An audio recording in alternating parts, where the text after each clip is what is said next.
Welcome, everyone. We'll be with you in a couple of minutes. Looking forward to a good one here. Crimson Tide versus Seattle Seawolves.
Hello and welcome, ladies and gentlemen, to City Centre Park, formerly known as West Hills Stadium in beautiful Langford, British Columbia, on Vancouver Island on the west coast of Canada. Exciting contest, just moments away. Okay, the Seattle Seawolves, 2018 Major League Rugby champions, taking on the local favorites, the Crimson Tide, members of the Vancouver Island Rugby Union. Lots of excitement ready for this contest. My name is Brian Kelly. Happy to be bringing play-by-play coverage alongside World Rugby Hall of Famer Gareth Rees. Gareth, going to be an exciting contest here, and plenty of home support and some traveling fans here from Seattle. Well, it sounds like Seattle's the home team. Lots of the fluorescent green and blue, which I support with the Seahawks, but I don't, as the Crimson Tide are the local Vancouver Island representative team here. Yeah, lots of interest. The MLR is so exciting for rugby, not only in these parts, but right across North America. Really exciting times. I know Toronto Arrows, the newly formed team. Congratulations to that crew. They're watching, and this is a good duel. I think we're going to have to be honest, Brian, and say that Seattle Seawolves are very much the favorites over a much younger, much smaller Crimson Tide team. Yeah, we saw last year in the 2018 MLR, the Seattle Seawolves were one of the strongest defensive sides, and that's what won them the competition when they knocked off Glendale in the championship final. They went into that game as heavy underdogs, but today they are the favorites. A very big, very physical, very strong side going up against quite a young team from Crimson Tide. Head coach of that team is Sean White, former Canada 7s and 15s international, assisted by Nanyak Dalla, no stranger in the Canadian jersey, as well as Simon Fitzgerald, who is the forwards coach from Nanaimo. So, Gareth, lots of excitement on both these rosters. Yeah, there is, and let's just run through for you the two rosters. Crimson Tide, in the one jersey, John Braddock from Castaway Wanderers. At hooker, Foster DeWitt, West Shore. Blake the Hennigans from James Bay, the other prop. Mike Finnemore and Shea Wakefield in the engine room. And Nathan Stewart, Kelton Daw, and Luke Campbell, who will be a captain tonight, in the back row. Sam Fowler and Cam Hall have a big test with two internationals up against them. And on the wings, Crosby Stewart and Nathan Tuff from James Bay and UVic. Brandon Schellenberg will have a big job on his hands. In the center, the versatile athletic player from Castaway Wanderers, and Jaron Stevens joins him in the center. At fullback, Tommy Burton. And as the teams line up here for the anthems, try and rip through the Seattle Seawolves team, a few familiar names. Kellen Gordon, Mike Shepard, and John Hayden in the front row. Taylor Krumai and Jeremy Leynertz in the second row. Eric Duchel, Vili Tolotua, exciting player, and Aladdin Shermer, both capped with the American national team. And we've got a small greeting here. I'll finish the back line after we listen to this native greeting.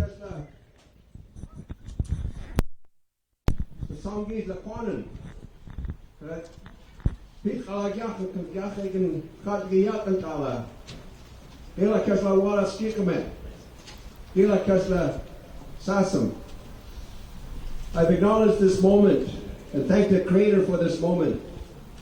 I've acknowledged the Lakwana nations for asking me tonight to be their voice. And it's one of those moments where, as a teaching opportunity, we are of 3 island nations and we are dictated by our languages. And I am from the Kwakwaklowak, north of Vancouver Island way, but I've been residing in the Victoria area for the last 47 years, so I'm really honored to be here on behalf of the Lakwana Nation. And I just want to say who offers me authority is the youth of our generation. And I now turn to our performers. We've heard of your accolades. We have high expectations that we will carry on to be the role models that you've become and the models of athlete achievements that you are. And we are so looking forward to witnessing a wonderful match this evening. Gila Kesla, enjoy yourselves, compete, of course, and be mindful that the Creator brought you here on this land. Gila Kesla, ahem. Gila Kesla, give me one more hand.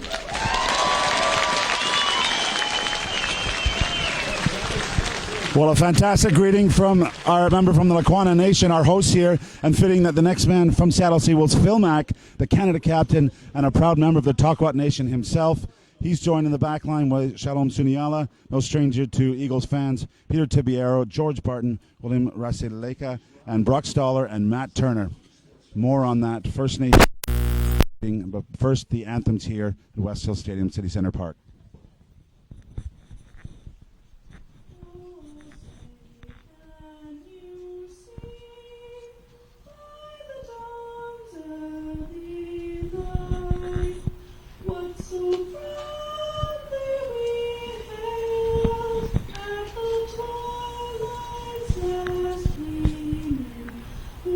Stripes and bright stars through the perilous fight. Oh, the ramparts we watched were so gallantly streaming, and the rockets went there, the bombs bursting in, came through the night that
Beautiful renditions of the Star Spangled Banner and O Canada. We are just moments away from kickoff here at City Centre Park Stadium.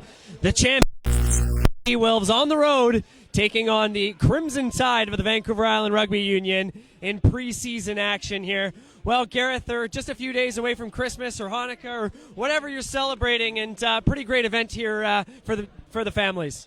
Yeah, fantastic. Actually, nice little bit of support there for our anthem singer who struggled at the first words. And a few of the lads who have had a few beverages maybe helped her out in a nice rendition of O Canada. This is international competition. On your screens are the underdogs here. The Crimson Tide, one of 3 regional teams in British Columbia, made up the McKechnie Cup, and quite a history we'll talk about a little bit later. But a much younger side as young Cam Hall is there to kick off for Crimson Tide. High kick to this near side coming from Cam Hall. Taken well there. Keep your eyes on the big man there. Eric Duchel served in the Air Force, played for the U.S. Air Force rugby team. He's a big unit in the back row for the Seattle Seawolves. And, of course, that man with his ball in hand, well-known name on Vancouver Island and in the Canadian jersey, that's Phil Mack. Operating with his number 10, that's Shalom Suniula, captaining the Seattle Seawolves, and they've got plenty of numbers on that open side. Big show and go. The Crimson Tide with the red shorts with the white jerseys going to have to make every tackle in the open field. This Seattle Seawolf team is going to be open to spinning the ball sideline to sideline as that one goes to ground. Tackle coming in from Nathan Tuff on the far sideline, member of the James Bay Athletic Association. Mack resetting out the back now. Suniula finding in the midfield. Big unit smashing forward. I think that was John Hayden. Here's the Seawolves. Brock Stoller cutting back, but the ball is tried to be intercepted there. That was Crosby Stewart from the UVic Vikes. Well, he was trying to jump up in the line there. Not the biggest man in stature, but always up for the challenge. Yeah, almost first blood to the Crimson Tide. Big defense required for the men in white, but so organized, this Seattle Seawolves team. You know, really looked like champions there. And though this is their first game of the season, very much a unit that's played a lot of rugby together, and that was on display there in those first phases. One name I can tell you that I almost guarantee he's watching this game is new coach Anton Moolman, former South African director of rugby for the Western Province. Not able to be with the team here in Langford yet, and is coached right now by that man right there, Phil Mack, player coach from last year's season. Does well to scoop that ball up. Here's Stoller. Tackled coming in there from Nathan Stewart of the Castaway Wanderers.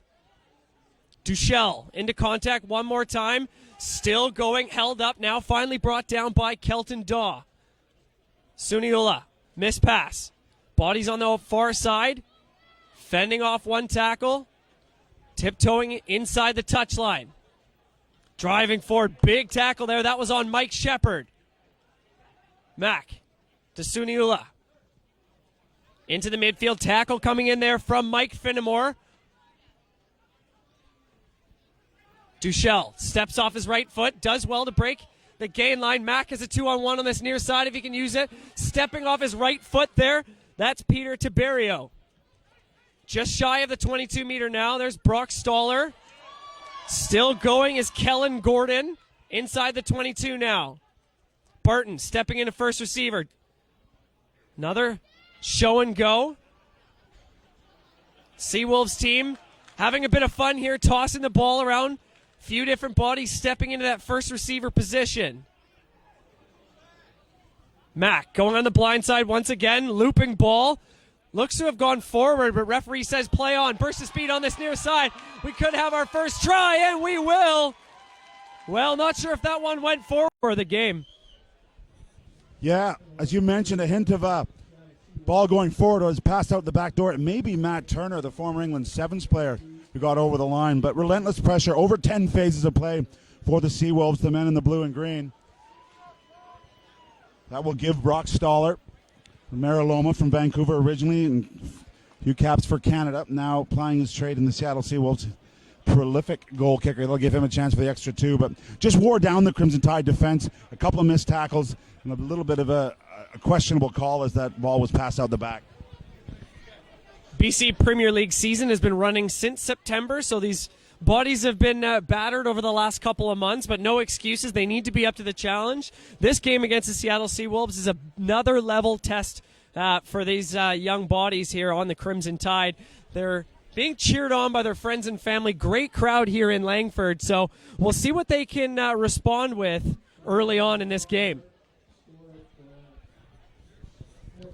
And just to mention the men in white there, the Crimson Tide are a side representative of the whole of Vancouver Island. There's players from up north, Nanaimo, it's great to see, as well as the Victoria clubs.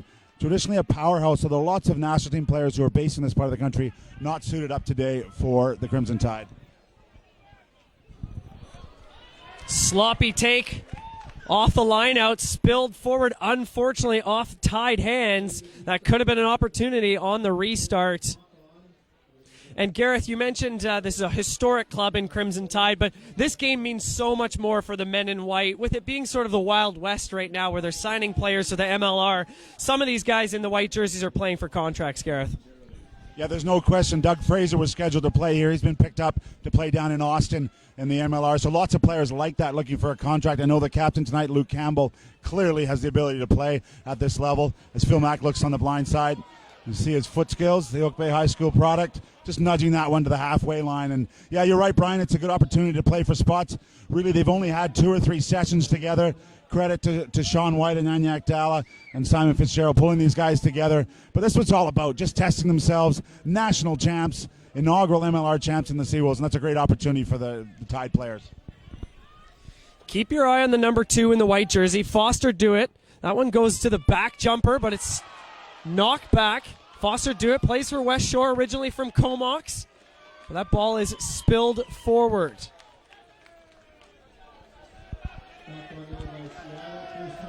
Well, it's not quite on your screen here, but there is a rowdy crowd here tonight. 500 plus expected, and it's certainly a great ambiance here in Langford at the home of Rugby Canada, about 20 minutes northwest of downtown Victoria, BC. Don't forget, America's Rugby Championship is coming back to both Seattle and Langford. All the details you can find on seattleseawolves.com as well as rugby.ca. Tickets available for those games. Test match rugby, always great to have on the west coast of Canada. Scrum down now, Tide ball just past the 40-meter line. We don't have a clock, unfortunately. I'd say it's about 8 or 10 minutes gone. Getting that ball out quickly. Hall finds his centers here. That's a big body at the outside center. Jared Stevens from Nanaimo. He's a firefighter by trade, but a big body in the centers nevertheless. Good, strong running here. That's Kelton Daw from the Castaway Wanderers getting the front foot here for the Tide. And the penalty. Not rolling away is the call, so we'll see what type of leadership we're going to see early on here from Campbell. Taylor Krumrye there, the second row for Seattle, just guilty of not rolling away. He was pinned. There's not much he could do. But the Tide rewarded for that positive attack. Good first carry, good first touch for Jared Stevens, and a nice kick to the sideline from the left boot of Hall. Good to see him back on these shores. Cam Hall, the Castaway Wanderer.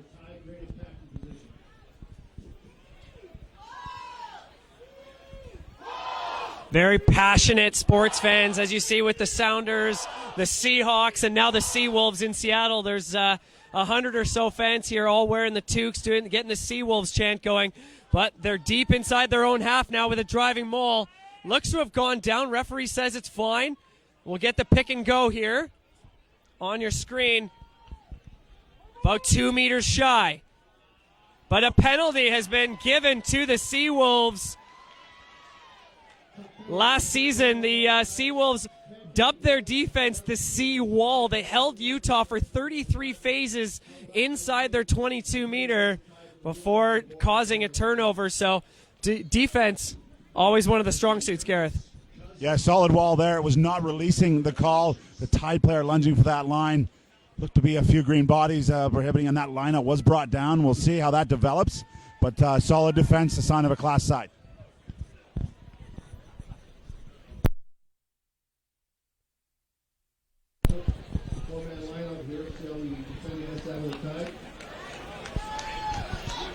Here's Sunula. Big smashing run there from Vili Tolatua. Numbers on this near side as the ball is bobbled, but knocked backwards, says the referee. Brock Stoller smashing that one into contact, brought down by Tom Burton. Here's Mack down the narrow side, taken into contact. Rasalika, big body at the outside center. Good half gap there.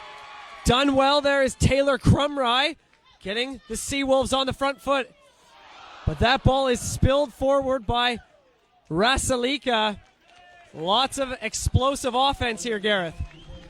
Yeah, the ball eventually knocked on by the Seawolves. Perhaps a wrong decision. No, not perhaps. Definitely a wrong decision from Captain Phil Mack to come back to that short side as they were trundling through the middle. Big run from the lock, and they had numbers out left. So Crimson Tide let off the hook, and we'll have an early scrum here. This will be interesting to see how it sets up. John Braddock and Van Hannigan in for the Tide, and Gordon and Hayden the props for the Seawolves. Let's see how this one sets down. Sam Fowler, scrum half for Crimson Tide. Originally from New Zealand, spent the last 3 or 4 years here in Canada, is eligible. Here's Hall, finding. Good break there, but the ball is spilled forward. Opportunity now on advantage here for the Seawolves. Explosive in the attack on turnovers. Here's Mack, like the general he is, going down the blind side, tiptoeing, but the flag goes up. So, Gareth, you can't give the Seawolves any opportunities off a turnover. No, they pounced on that loose ball, but a great half break as they go quickly into the midfield. This is enterprising from the Tide. Here's Schellenberger. Got a few less pounds than the man defending him in Rasalika, but he manages to do well, keeps the possession here, driving forward now for Do It.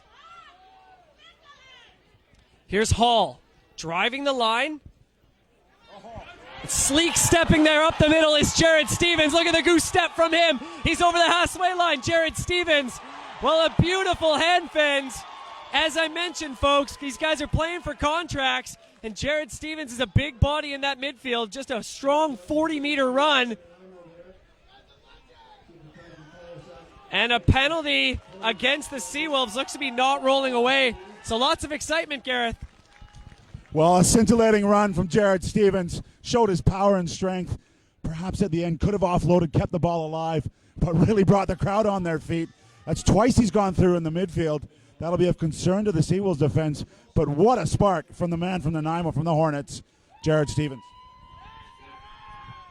Well, I mentioned that players are playing for contracts in the Major League Rugby, trying to get the eye of some of the coaches. But don't forget, Canada's men's 15s head coach, Kingsley Jones, is also here taking in today's contest, trying to find sort of the next talent that he could bring into his full-time training environment here at the Alsharon Rugby Canada National Training Center.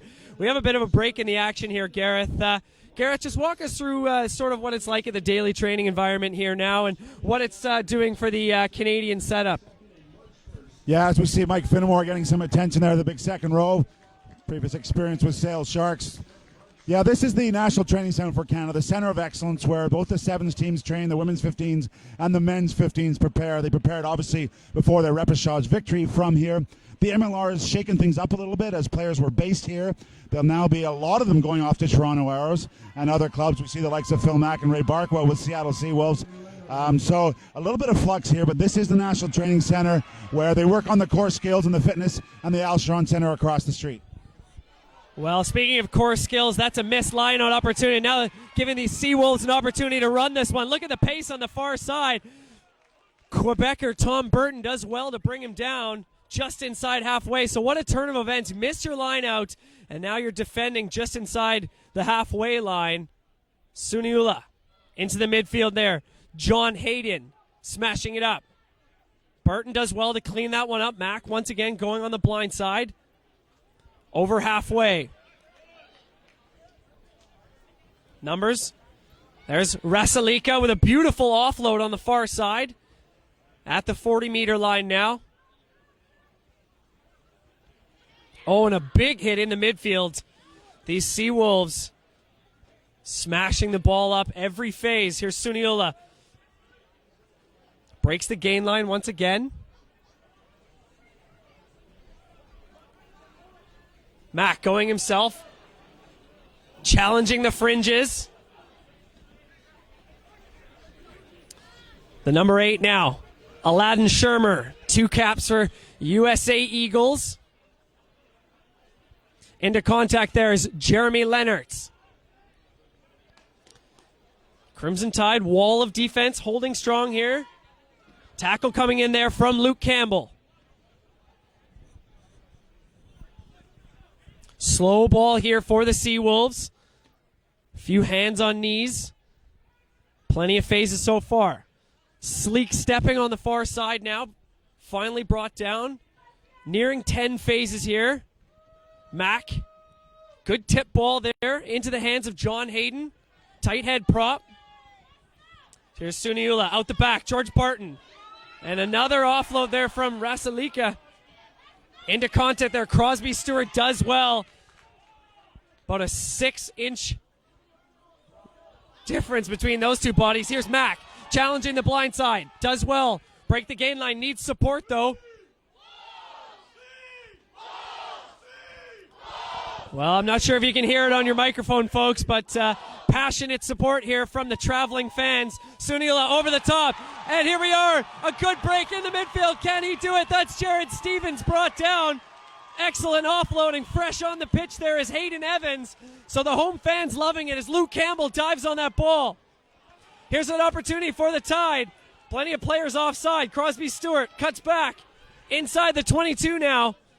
All started there from Jared Stevens. Hayden Evans. Cam Hall. Luke Campbell smashed. Tide securing possession. Numbers on the open side. Schellenberger finds Stevens once again, the workhorse of this back line. Brought down just outside the 22. Good counter ruck coming here from the Seawolves. They might have disrupted this. And yes, they have. Ball has been stolen by the blue and green. Here's Mack. Going himself. Phil Mack with a half gap. Trying to find some support. That ball is spilled forward.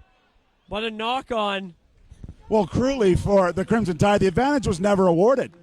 They never gained anything. They had a penalty in front of the poles. Again, Jared Stevens with a stunning run through the middle. The player's a little bit guilty of not offloading, but they've shown this spark. I mean, Brian, any sport you need X factor when you're looking at athletes to move up the ladder. And Jared Stevens in the first 20 minutes here has shown that in heaps. I think Seattle's also been a little bit guilty of playing a little bit casually, spinning the ball sideline to sideline, high looping passes, missed balls. And Stevens, like Crosby early on in the game, tried to get up and snipe in the middle of that line. And he gained about 50 meters in that, unfortunately not able to convert into any points. Bit of a sloppy scrum here, but ball at the feet of Luke Campbell, gets it to his scrum half. Going himself, bouncing off one tackle. Good job there. That's a leg drive from Sam Fowler. Driving forward there is Nathan Stewart. Into contact now, Kelton Daw. Originally from the Nova Scotia Celtics. Driving forward now, Blake Van Hennigan from the James Bay Athletic Association. John Braddock. Longtime player from the Castaway Wanderers. Here's Hall. Stepping. Runs into a wall of defense. Manages to scrape an extra meter or so. But this ball looks to have been stolen there by Aladdin Shermer, the number 8. And yes, he's done it. So quick on the mark there is the experienced number 8. Referee Chris Asmus saying that it was a legal poach from Shermer, the man with full Eagle caps, and he showed it there. Just a little late for the support. A good half break from Cam Hall. Been very impressed with him in the number 10 jersey for Crimson Tide, getting this line moving. But now will be the Seawolves who will slow things down.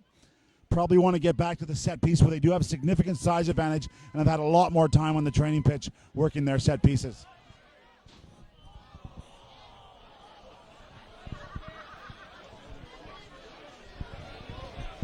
Absolutely beautiful conditions here for rugby. Clear night, no rain, not much wind. Excellent showcase of rugby as that line-out ball goes over the top. That's missed off the mark from Mike Shepard. Seawolves still gather possession here. Here's Kellen Gordon into contact now. Taken down 5 meters shy of half. Here's Mack. Tackle coming in there from Foster Dewitt. Suniula. Good ball on the hard line from Vili Tolotau. Numbers on that open side. Here's a bit of speed. Just getting around the outside.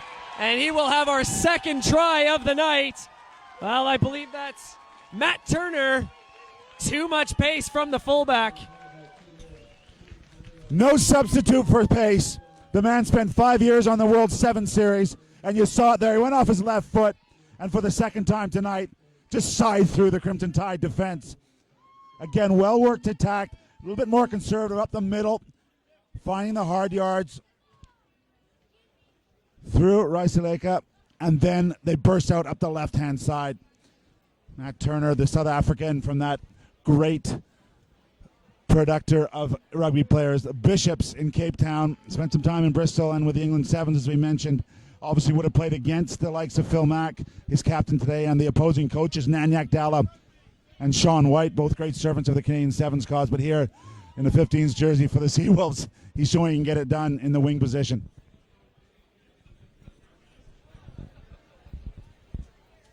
Brock Stoller looking to add the extras.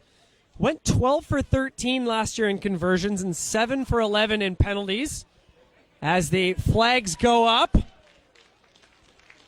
Stoller finished 5th last year in the 2018 Major League Rugby season with 60 points.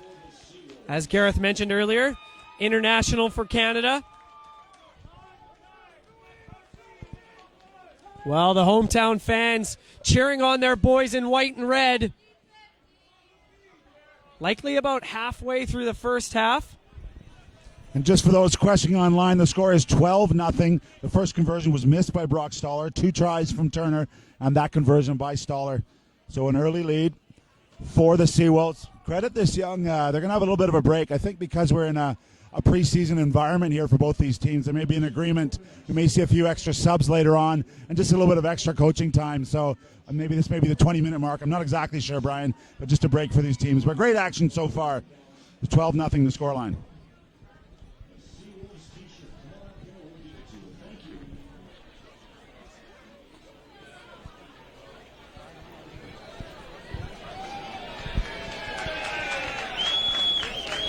This is, of course, the home of Rugby Canada here in Langford, British Columbia. Home to the HSBC Canada Women's Sevens tournament here. Just off your shot, I'll just turn the camera for a moment. Not quite sure if you can see it, but this stadium is under construction. Exciting. We're going to be up around 7,000 seats here in Langford, which is a nice addition. And we've had some excellent international rugby over the years here. And don't forget, February 22nd, Canada taking on Chile as part of the America's Rugby Championship. Then 1 week later, taking on Argentina 15. USA, of course, winning the last 2 years in the America's Rugby Championship. Canada closes out their ARC campaign down in Seattle at the home of the Seawolves. And we've seen some big crowds down in Tukwila, I believe, at Starfire. So lots more exciting rugby to be played. Of course, that Canadian team, captained by Phil Mack, were the last team, the 20th team to qualify for the Tokyo, Japan 2019 Rugby World Cup of 15. So great news up here. I know the Seawolves team took the Clipper up. A big support from the Clipper to get them up here. There was storms here 2 days ago. Some question would they be able to get here. But if you're in the Seattle area, come up and support the rugby, international rugby here in sunny Victoria. Isn't it great to be playing rugby on December 22nd? That's what it's all about. Unfortunately, we're on a one-camera production here. Good work from Mark Bryant, but there's an idea of decent crowd. The stand is packed over here, and I'd say it's about 50-50. The Seawolves fans have challenged the Tide fans. Good action early on, and there you have it. That is City Centre Park, and this is the City of Langford, huge supporters of rugby in Canada and our men's and women's national programs. Good to be here. And as Brian mentioned, those other games will be coming up as part of the ARC and the Women's World Series 7 stop.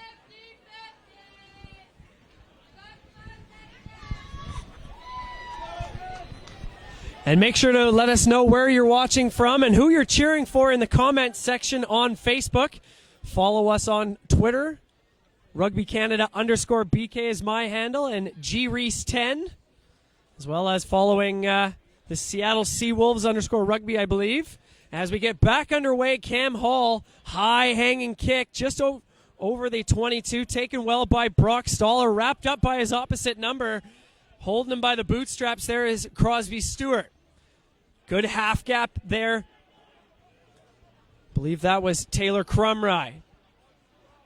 Smooth set of phases here from the Seawolves so far in the opening 20-25 minutes or so.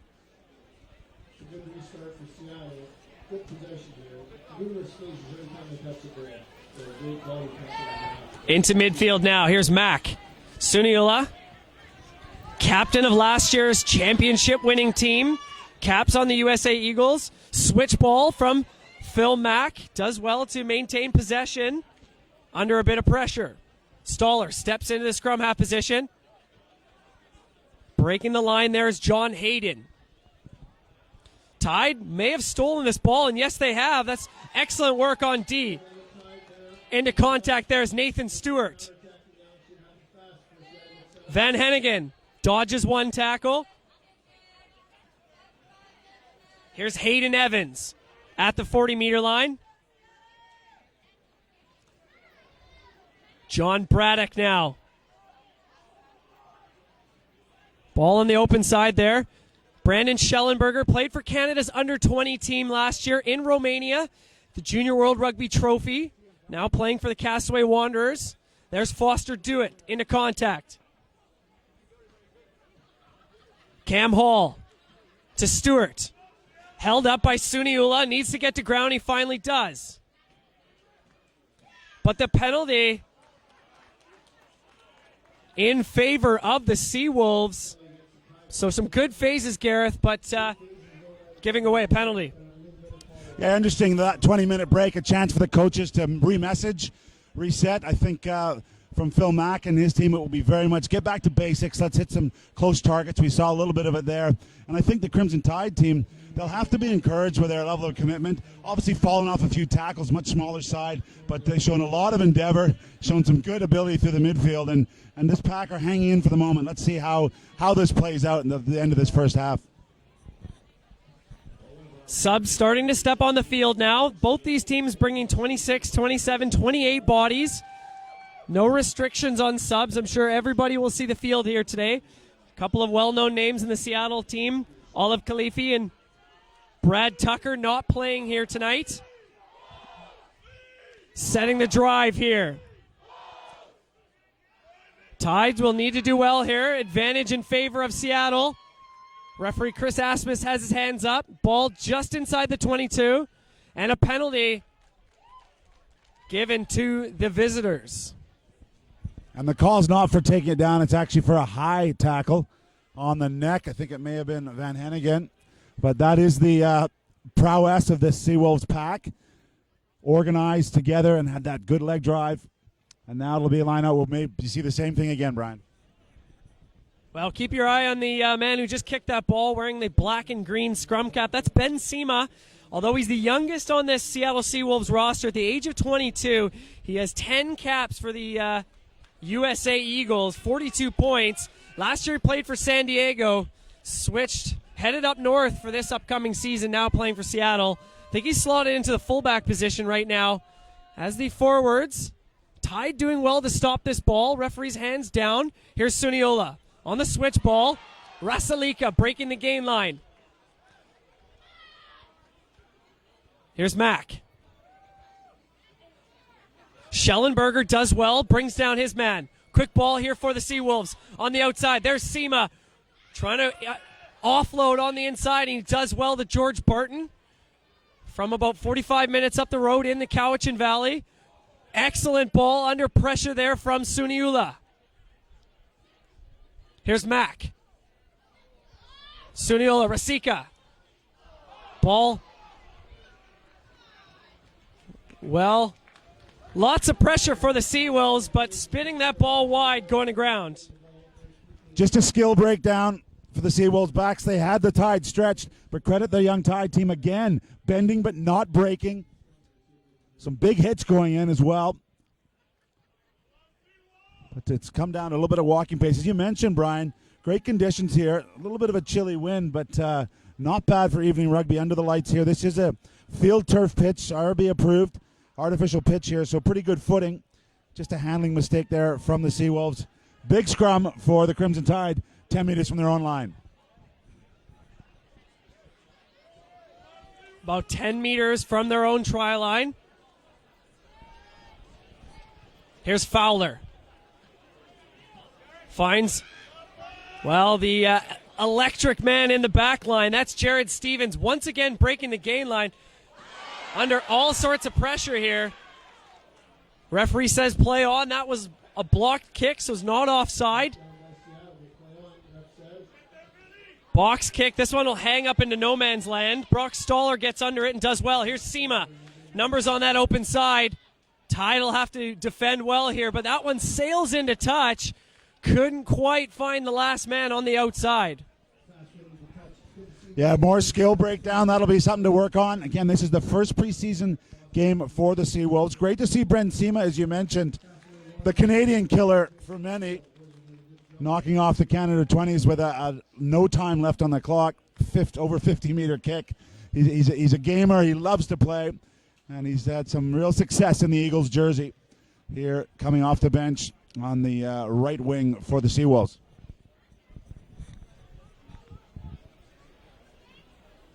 Lots of supportive messages. People watching from Va Beach, from New Zealand, from Kelowna.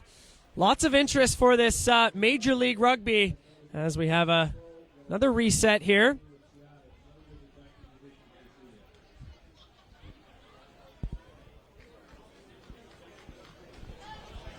Well, Brian, as we mentioned, lots of interest in Canada, the MLR. There were some talks around Vancouver some time ago, but it's going to be the Toronto Arrows, no longer the Ontario Arrows.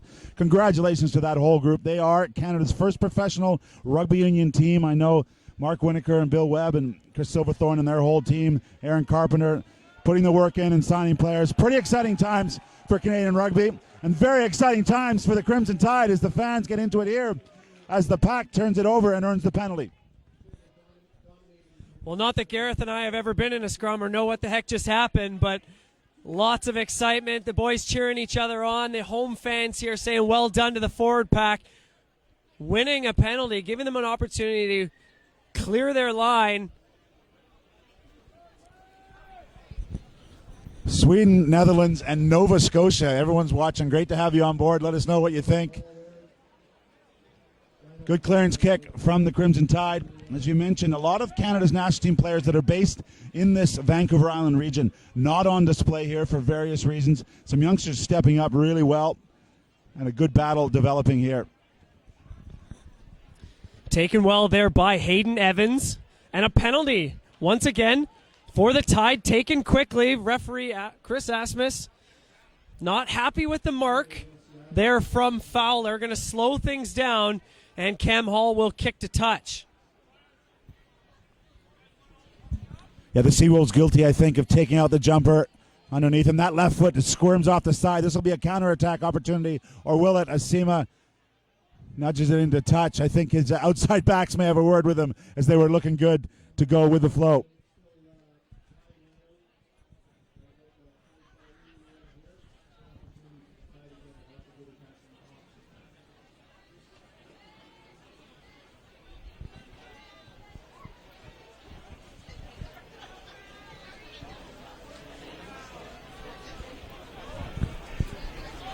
Tide ball taken well there by Shea Wakefield, but a free kick. Not sure what that was from, Gareth. No, didn't quite see it, but it's just a free. So Phil Mack calling in his kicker. Will he put up a bomb? Yeah, I think there's the signal from Coach Captain Phil Mack. Just put a high one up because they can't kick directly to touch because it's a bent arm free kick. Well, there'll be lots of pressure under this one. We'll see how well Cam Hall does. Takes it well, steps off his left foot. Does well to find one of his big bodies on that far side.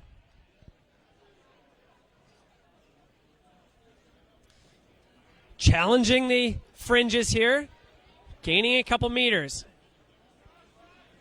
Here's Campbell. Smash backwards. Braddock. Secures possession, losing a couple meters, however. Here's Hall. Late hit on Cam Hall. Referee says play on. That was coming from Eric Duchelet. Unfortunate. Some big hits coming in from the Seawolves now. Well, their hashtag is Together We Hunt, and we see defensive line, they're coming up and smashing bodies. Well, I think we're going to see this in the MLR, North American Rugby. There's going to be some big hits, some highlight reel stuff. You saw a few samples there from the Seawolves. North Americans like the contact, and it's going to be a part of the game. Good to see, and I think it's going to resonate with North American fans. Again, the Crimson Tide just a little flat-footed, and the Seawolves getting on their toes, on the front foot, firing through the line. And now, Suniala, first receiver, standing off here. What's he going to create? Big shove there from the host, and they've done it again. They've won a penalty. Well, I was reading some stats off Seattle Seawolves website today, and they were saying that they won the most scrums and lineouts in 2018, the entire MLR, and the hosts here winning 2 against the head. On the early days of MLR, the analysis, one of the traits coming out of it is it's a tight 5 league. Teams with big, strong, tight 5s that can get the work done, do the basics, have done well in the first season. So Seawolves will have to address this. I know off the bench they're hoping to have Brad Tucker, the New Zealander. He's not in place. Nick Hildebrandt has been brought in from Burnaby Lake. So I wonder if the coach will look to the bench to try and shore up that front row. Tide ball, trying to find the back jumper, is swatted, but stolen. I think that was Mike Shepard cleaning that ball up. Kicked over the top now. Under all sorts of pressure here, spinning out of one tackle. I believe that was Jordan Tate, and he's done very well. The man originally from West Shore, originally from Abbotsford, now playing for West Shore, but the ball's been stolen by Seattle. Ball is alive, brought down just outside the 22. Here's Mack. Out the back now, Suniula finding Barton. Barton into contact in the midfield, resetting their numbers on both sides. Here's Mack. Finds his winger, goes himself, and I don't think he'll need him as he scores under the posts. Well, I think that's the winger, Peter Tiberio, just jumping over the defenders. Well, started out well for the Tide, but once again, turnovers costing them. Yeah, quick turnover, and then the Tide not organized. Fell off a couple of tackles. Really good leg drive as he stepped out of 2 tackles. Brock Stoller will have the chance to add 2 more. The 17-point lead established here.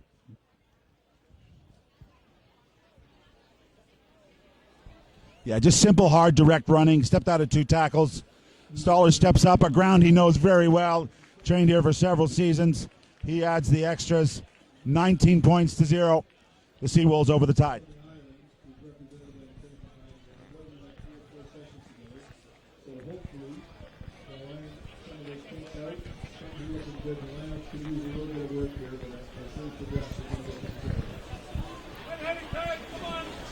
Now once again, Canada versus today, February 22nd. And Canada versus Argentina, March 1st here at the stadium. Tickets and rugby. Back underway from the boot of Hall, going a little deeper this time now, inside the 22. Caught a bit awkwardly there by Eric Duchel. I had a chance to play in a sevens tournament with him not too long ago, and well, let's just say I didn't take the ball into contact once. What a hit from Shea Wakefield there. He's stepping up, doing his responsibilities. Big hit, and he finished the tackle, the man from James Bay. And speaking of James Bay, I just heard the dulcet tones, Huddy Huddy the Tide, from One Hands to Goody. Obviously a big part of this great history of the Crimson Tide program. Slightly different role within Canadian rugby, but aside that many years ago played against the All Blacks, has been national champions many times and has produced the likes of Hands to Goody, Mark Wyatt, Roger Robinson and his crew, and former national champs had a crew. Reception over the way earlier, so a wonderful history behind this, the Maltese cross of the Crimson Tide up here in Victoria. Excellent attacking platform here for the home side as they go to the right. Into the hands now of Schellenberger, stepping beautifully off his right foot. Here's Schellenberger, tries to find his last man. Can he get a handle on it? but it's spilled forward. Oh, I don't believe it.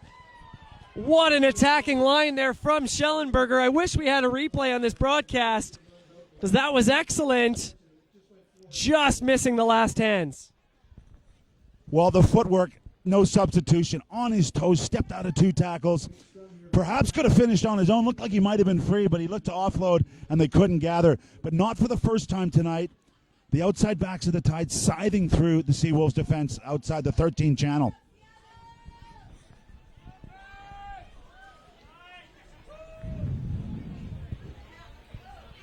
Seawolves deep inside their own half now. Here's Barton. 2 tries for Canada in 2 appearances so far. Hasn't featured since early 2017. And the Tide have won a penalty. Well, Seattle being a little cheeky, holding on to the ball, not giving an opportunity to go quickly. But the Tide will just reset here. Calling for a scrum, which I think is a great call considering they've been dominant in the last 3 or 4. Well, what a statement, Brian. We'll take the scrum. They're down 19-0. It was great work again at the breakdown from Hayden Evans. He earned the penalty, and they've chosen the scrum. Let's see what they can create from it. Well, the backs are all lined up on this open side, but I think the forwards might just want to keep this one in as long as possible. Challenging their opposite numbers. The rain is starting to pour down. I'm not sure if we can see quite in the light there. You can see the rain starting to pour down. Bit slippery on this artificial turf, but we'll see who can get the better of the opposite pack. Brian, if I was calling the plays, I've seen number 13 out here, Jared Stevens. I'd get him the ball early. He's only 20 meters out, and he's made about 20 meters on every run he's had so far. Let's see where they go.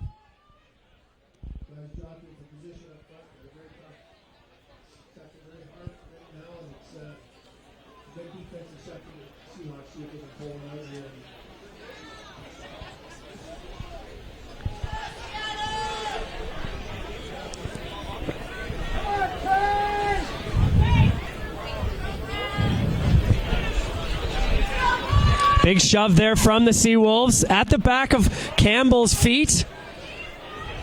Playing for a penalty and they don't get it. Here's Hall finding Schellenberger going himself, still on his feet. Brought down now 10 meters out from the try line. Stopping, going himself. There was Sam Fowler resetting. And a penalty in favor of the Tide. Impressive stuff here. Love the tenacity of this home side. High tackle is the call. 3 consecutive penalties, only 2 of them called.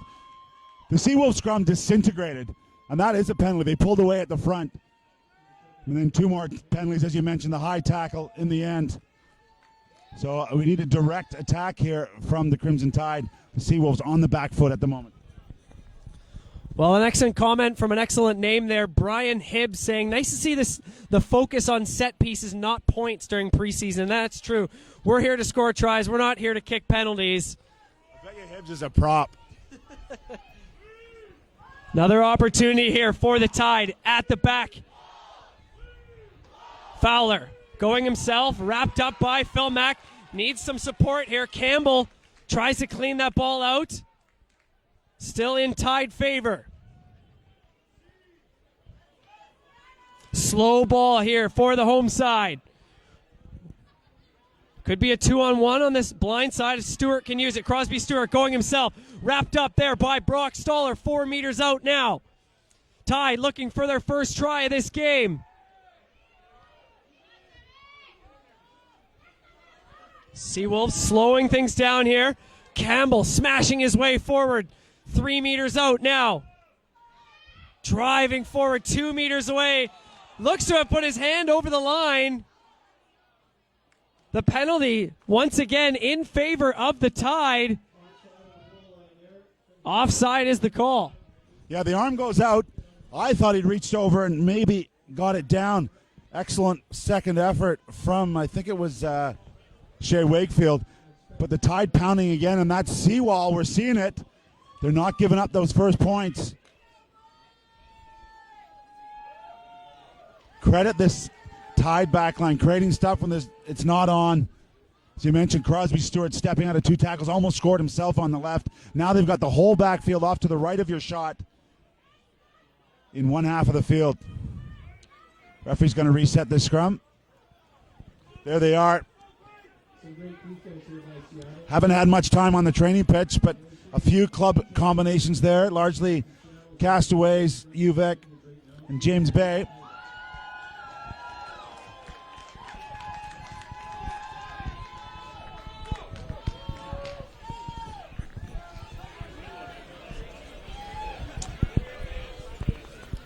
Fly half Cam Hall wide out. Going himself, cutting back. Brought down 7 meters from the try line there. That's Sam Fowler. Tide still managing to go for it. Try for the Tide! Who's got their hands on it?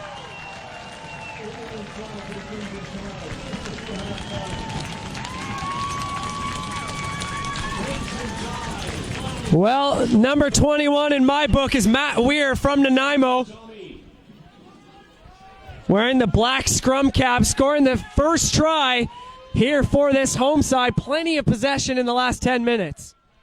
Yeah, just reward for pounding away at that line.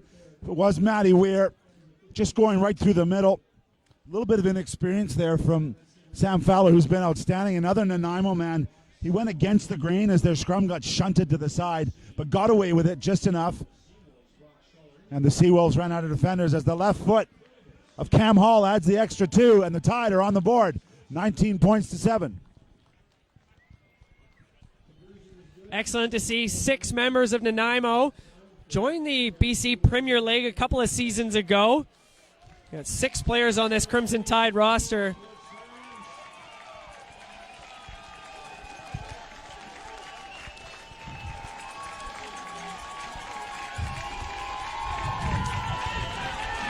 Excellent home support here for this Crimson Tide team, and lots of great fan support here.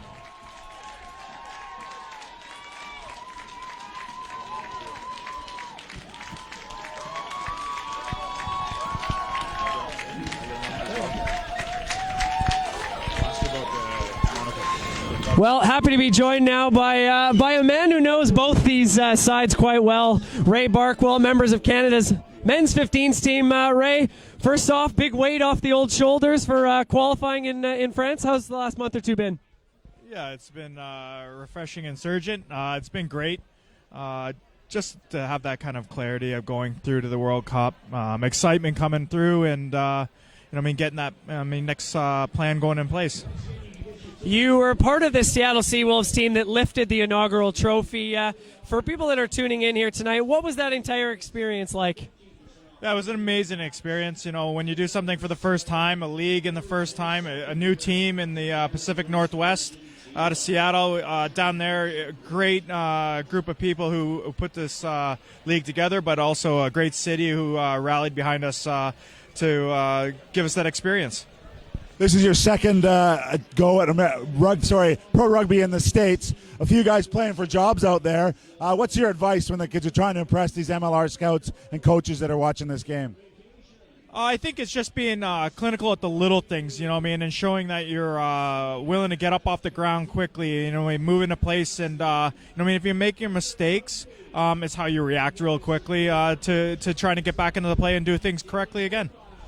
Good stuff. And we can't go without mentioning Monaco, the World Rugby Awards, where you and your teammate Hubert Bidens, joined by former Canadian player Jamie Cudmore, were in attendance. A great event, great celebration of the global game.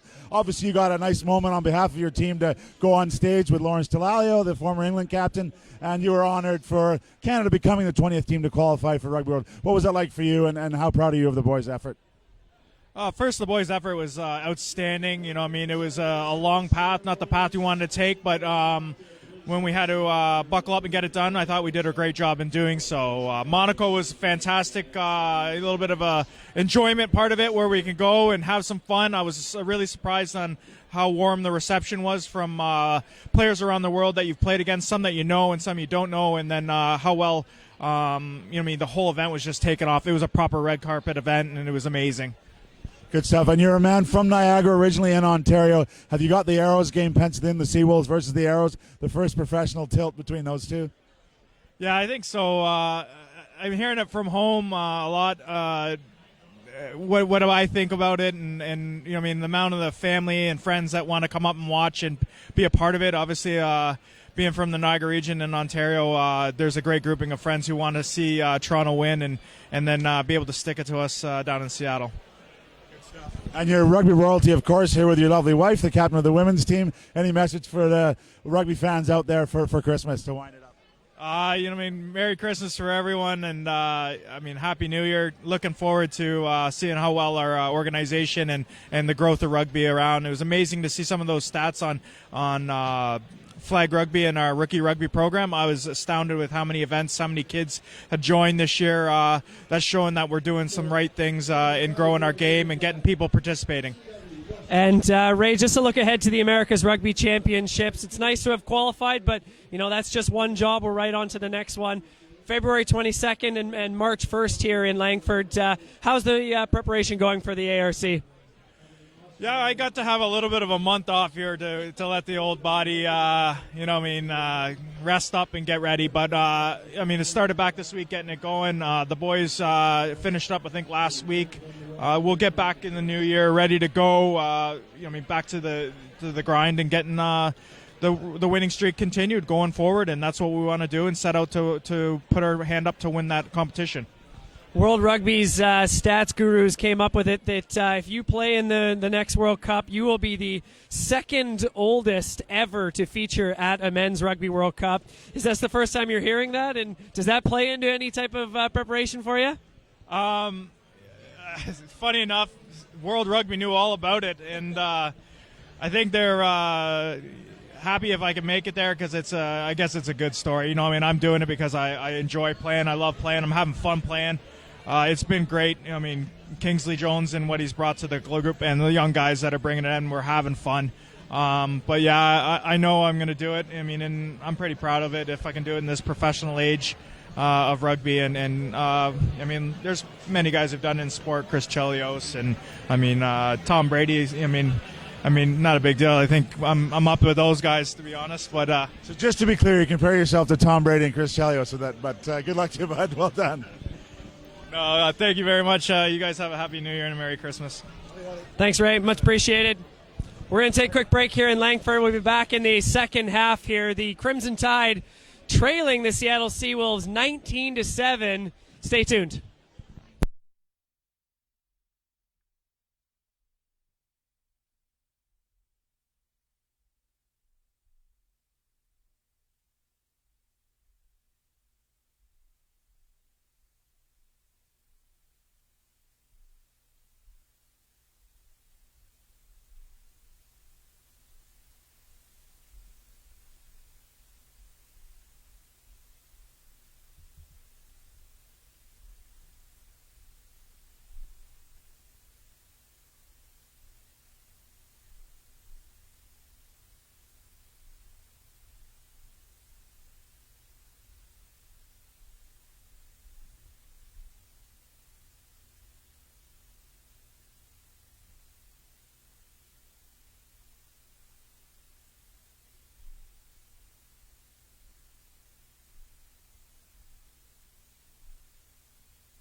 Well, the boys in white coming back onto the field, much to the chagrin of the home crowd here at City Centre Park Stadium in Langford, British Columbia.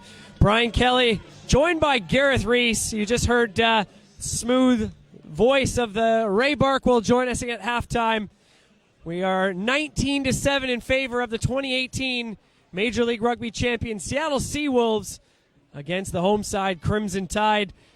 Nice to see the smooth voice of Simon Ward staying up in the UK watching us, cheering us on here in the broadcast booth. Thanks very much, Simon.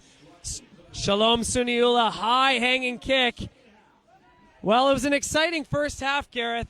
Both these sides impressed by the home side up against a very dominant team in Seattle. Yeah, it took the men in white a little while to find their feet. They got a late try there, and they'll be really spurred on. And this crowd's been entertained here with an excellent display from both teams. Great box kick there. Plenty of distance from Sam Fowler. Here's Stoller. Does well to attack the line.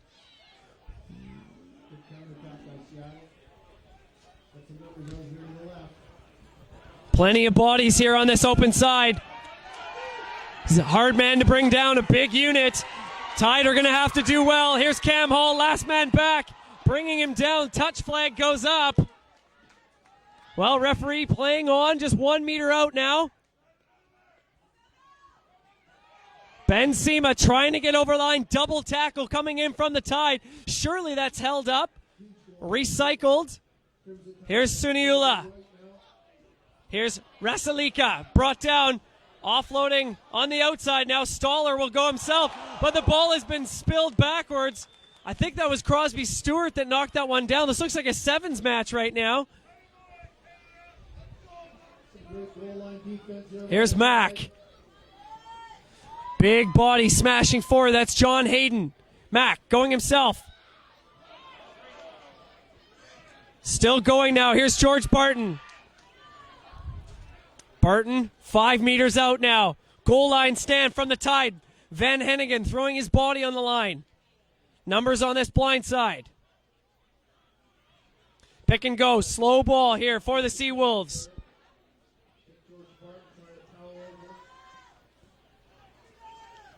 Slow ball here. That's a great defense by the Crimson Tide. Let's hear it for that Tide. That's awesome. Just 1 meter out now. Referee Chris Asmus is right there. Not sure if they can get this down.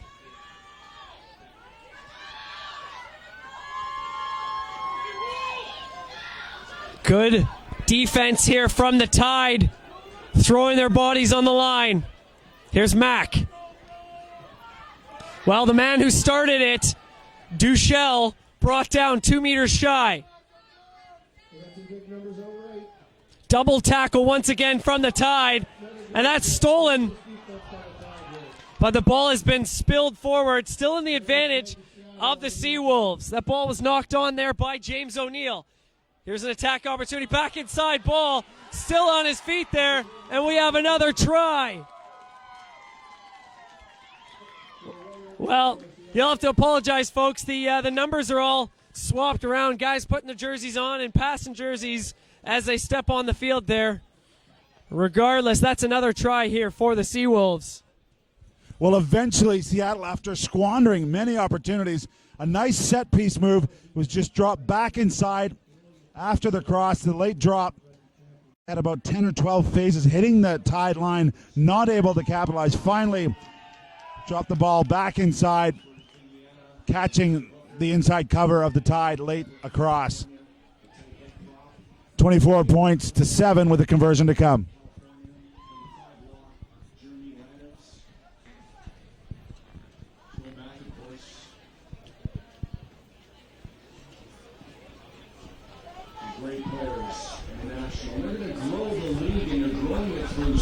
Well, the rain is really starting to pour now, as you can see in the light.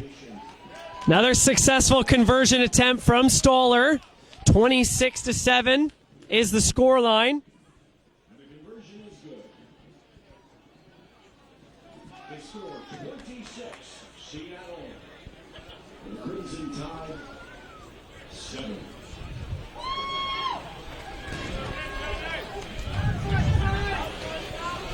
Back underway now, deep kick. Well, they keep kicking it to one of the strong ball runners. That's Duchel once again into contact. If you're going to kick the ball, got to be smart where you kick it. Into contact now, there's John Hayden. Here's Sema. Cam Hall does well to wrap his man up. Still on his feet, though. I believe that's Peter Tibiero. Mack.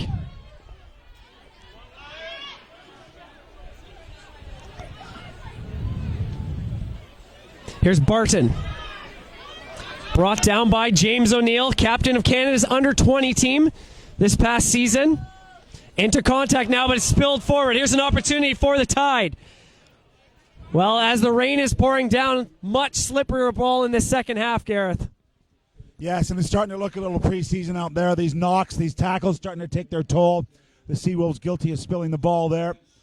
It was Tiberio on this try, his second try, joining Turner with 2 here. That's a bonus point in league play, 4 tries for the Seawolves. But this is all about preseason, working some combinations. We're going to see off the field, the big man goes Gordon. He's going to get a rest.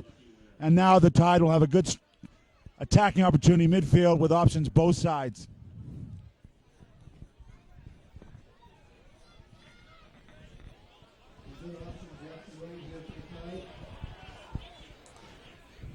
Another good shove here from the Tide. Going to have to get this ball out from the last man's feet, and they've done that. Advantage in favor of Seattle.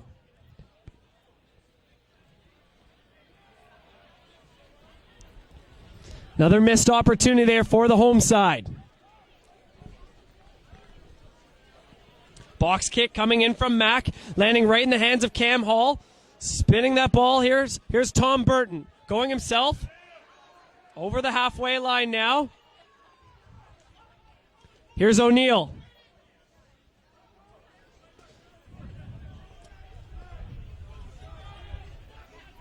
Hayden Evans spins out of one tackle.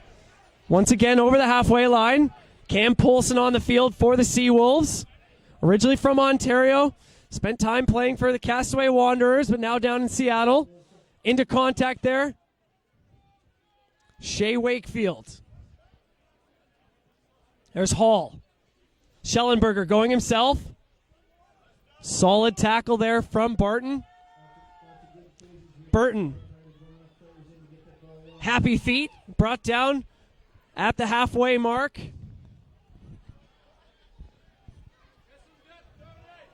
There's Stewart. Solid possession here from the Tide, but not able to break the gain line. Here's Campbell, and he does with a half gap over to the inside the 10 now, and a penalty in favor of the Tide. Yeah, the Seattle play there in time, but not supporting his own weight. Off goes the Tide.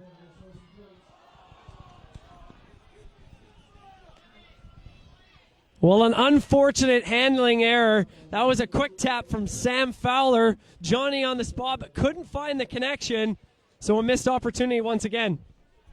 This is a big step up for Sam Fowler in the 9 jersey. I've been really impressed with him. The willingness to go, willingness to try something. You know, he's playing against 2 of the best halfbacks in the continent, in Phil Mack, the Canadian captain, and Shalom Suniala. And these guys have done a good job joining with Cam Fowler for the Crimson Tide. Been really impressed. Joined with Cam Hall. Been really impressed with these guys, giving it their best and you know, backing themselves. Great feat from a lot of these players in the Tide backline. That one unfortunately spilled. 55 test caps for Phil Mack. 18 test caps for Shalom Suniula. 2 experienced campaigners wearing their respective nations' jerseys. Here's Suniula to Stoller. Here's Sema. He's got 1 man on the outside.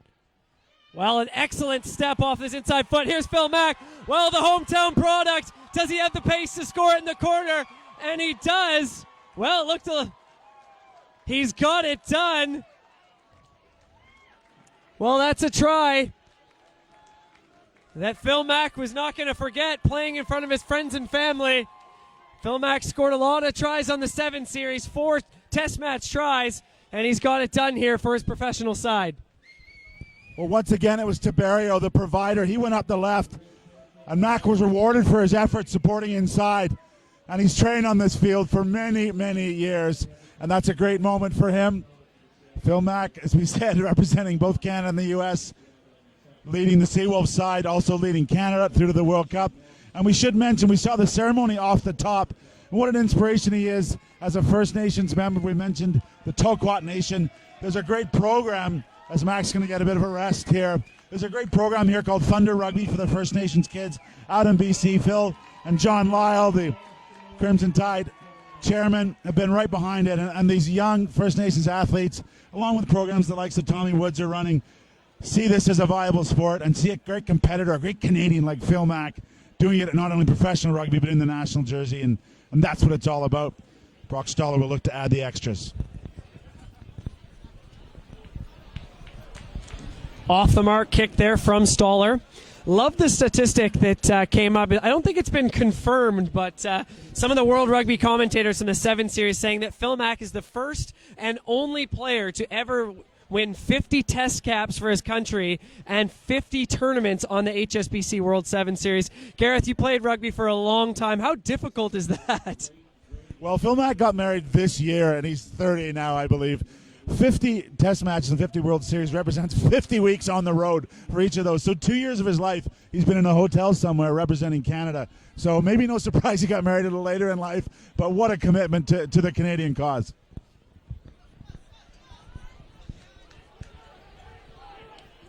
Well, Phil Mack stepping off the field now. Interesting story. Stepping on the field is Baluchi Kigode. He's the gentleman on this near side with the fresh, clean white jersey with no number on the back. Heard an interesting story from the manager of this Crimson Tide team, Riley Ilnicki. He was telling me that that Baluchi was watching from Kenya on the World Rugby 7 Series and heard the name Castaway Wanderers and thought, hey, that'd be fun. Maybe I'll go play with them. And now he's playing on Vancouver Island in Canada. So that's a pretty unique story. Well, Brian, as you can attest to, one of the great clubs in World Rugby, the Castaway Wanderers. But good story, playing down there. Good support at all these local clubs that provide these players for the Crimson Tide. Fowler to Hall, out the back here. Stevens sidesteps a chop tackle from Roland Suliula, older brother of Shalom. Challenging the fringes there is Sam Fowler. Penalty in favor of the Tide. Again, the Seawolves player probably had rights, was there in time, but just came off his feet. And that's going to be the penalty. The first touch there for Jared Stevens. He had an outstanding first half, very much on the radar of the national coaches. Kingsley Jones, the national 15s coach here. But he's a fireman by trade. I mean, there's bigger obstacles have been overcome, but it's about managing his time. He's a player who has that X factor, as we talked about. And it'll be very interesting to see his future. He's put his hand up here, and I'm sure a few MLR clubs will be asking how serious he is about being a fireman because he's impressed here. So another miscue at line out for the Tide. Again, reflection of the lack of training time together. They will now clear the lines. Just 15 meters gained off the right boot. Seawolves will be happy to have had this run. A good outing for them and their supporters, but lots of core mistakes. Ball's not going to hand and some missed tackles. But this will be an annual fixture, home and away. Great opportunity. So often a problem in North American rugby is the isolation we get from top-level rugby, and the more matches like this from both sides of the border will really prove healthy for the development of the game here in North America.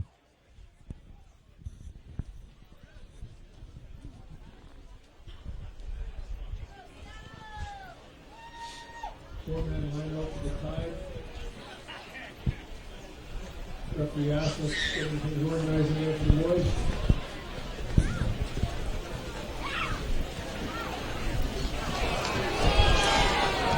Knocked on, advantage here for the Tide. Big drive forward there coming in from Nathan Stewart. Good quick ball. Here's Schellenberger going himself, wrapped up into contact. Slow ball here. Penalty in favor of the Tide. Not releasing the Seawolves player, not releasing the tackler quickly enough so he can present the ball. So more pressure for the Tide. And I would imagine it'll be an interesting decision here as their lineout has not functioned particularly well. Will they go to the corner or will they actually take a scrum? They're going to go for the lineout, putting some pressure on this unit that hasn't had much time together.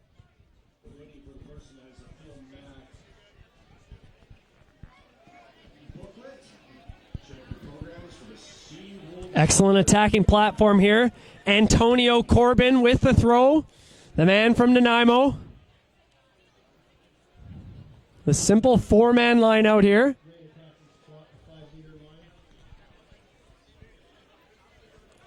Here's Corbin. Finding Campbell. Electing to go into the midfield here. There's Stewart. Going himself.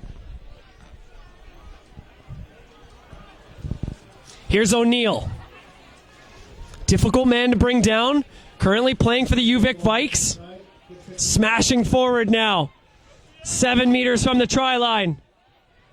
There's Campbell.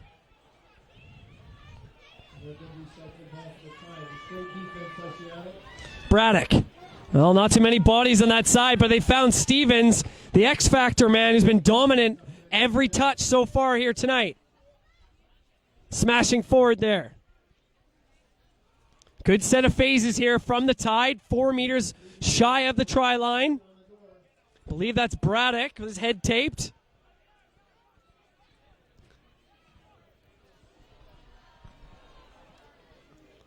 And the ball looks to have been spilled forward there by the Tide. Well, that is the call. A little knock on, a little late coming, but felt there were a couple of green and blue jerseys impeding the ball production there. Good work again from those Tide forwards. Shea Wakefield, Nathan Stewart, Luke Campbell pounding away, but no reward this time, and the Seawolves will have an opportunity to clear their lines.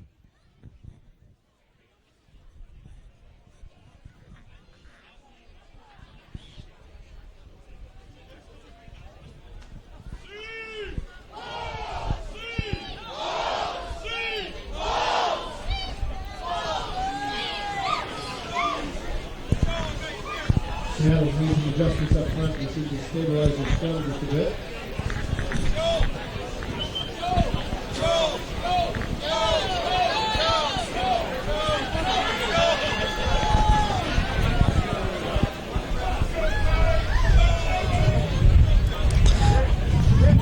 Just off your shot, the Tide of their entire back line up in the line. Only the fullback, Tom Burton,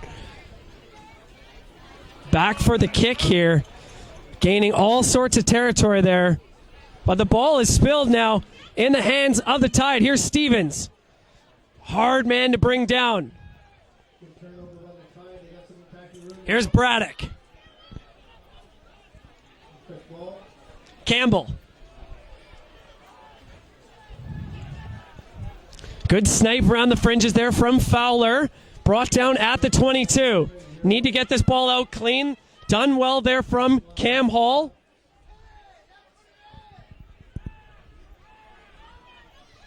Van Hennigan.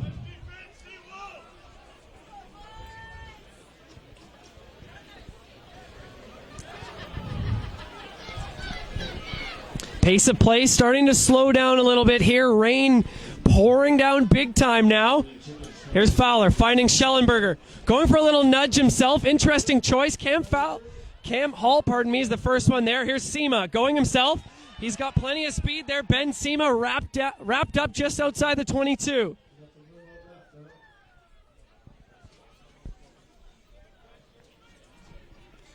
Slow ball now here for the Seawolves. Both these sides electing to just slow things down now that the rain playing a bigger part.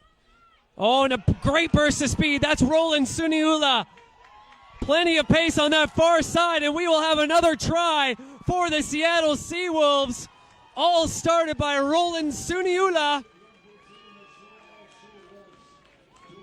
Well, that's excellent stuff there by the Crimson Tide, but you make one mistake, this side's going to run 80 meters on you. And that's what they've done here for another score. Happy to be joined in the broadcast booth now. Head coach of Canada's men's 15s team, Kingsley Jones. Kingsley, nice night here in Langford. First off, congratulations. We're all quite happy. The entire country, the entire organization's quite pleased with what happened in November. How's the last couple months been for you? Good. It's great to be back in on the island, actually, and in Canada. The last 13 months I've travelled, probably been away for about 9 of them. So with work, with rugby, it's been a long period. Really rewarding in the end, I think. Players deserve a lot of credit. Everyone in the club's union supporting the local players here, and players from all over actually being carded, and it's given us our best chance to be successful in November. And thankfully, we to win 6 games on the trot, 3 test matches on the trot, it stands us in good stead and a bit of momentum now going into 2019. Exciting year, always is in a Rugby World Cup. We've got the America's Rugby Championship, some summer tests just recently announced, 1 in the USA, 2 down in Fiji. A few more test opportunities still being in the works before the Rugby World Cup. I know you're probably just enjoying some family time at the moment, but how are you feeling for the next 9 months looking at the World Cup? Well, excited. The work, is a lot of work. The last 13 months, the work starts again. I mean, it's already started. We took a week off when we got back. I think that was important to have a breath and reflect. But, we're excited. Christmas year obviously gives us another few days off. But batteries are recharged from everybody in the department, and we're looking forward. I mean, there's a lot to do. We're last in, obviously 20th. Most people have had their plans set out for about 18 months, 2 years. But that's where we find ourselves. And that's not a problem. It's exciting. It's an exciting challenge. And, I look forward to the ARC. Opportunity perhaps to look at a couple of guys who didn't feature in November. There's still opportunities for guys out there. I'm really looking around for the next 6 months. Anyone put their hand up. And, we're expecting a good ARC. We start with Uruguay away and Brazil.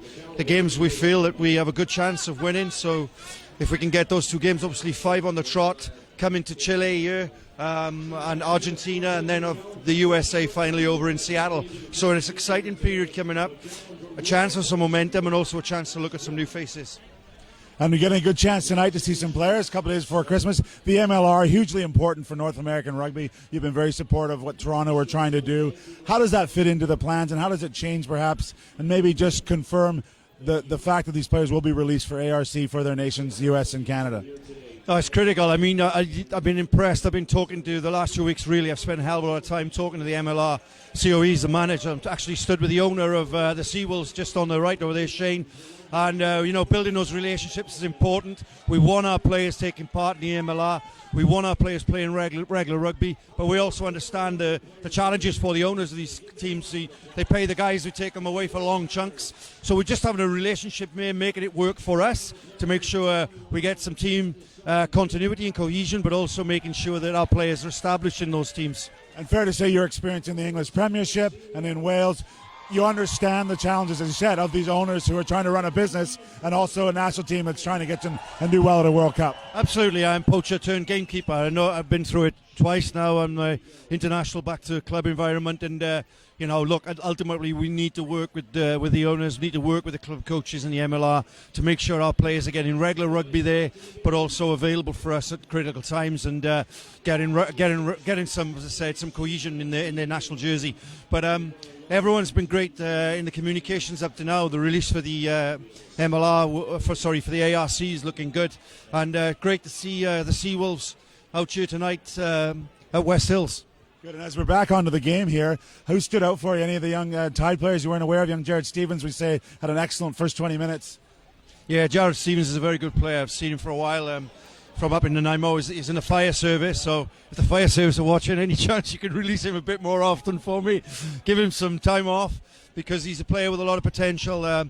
Many others as well. Good to see Luke Campbell getting some rugby out there. He had a bit of an injury scare in the November, and I think I have to say it, probably the best player on display so far has been Phil Mack. Well, that's not an unpopular choice here in his hometown of Victoria. Well, thanks so much for joining us, Kingsley. Enjoy the last 20 minutes of the fixtures. And don't forget, ladies and gentlemen, February 22nd, March 1st, back here in Langford. It's part of the America's Rugby Championship. Tickets are on sale at rugby.ca. The man just joined us, Kingsley Jones, leading his charges 9 months from now, featuring at the Rugby World Cup.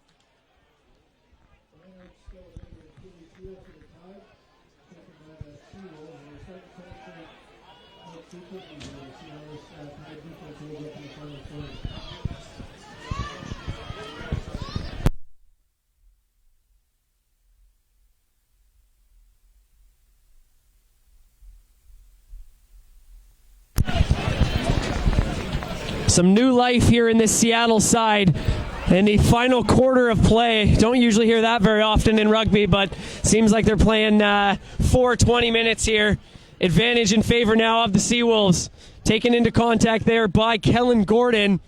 Good strong tackling there from the Crimson Tide.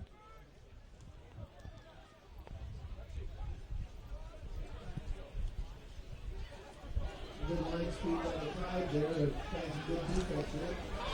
Good steal on them. Penalty in favor of the Seawolves. Offside against the Tide would be a penalty. Plenty of subs on the field for both these sides. 26, 27, 28 bodies here. This is preseason action, of course. Ben Sema elects to find touch.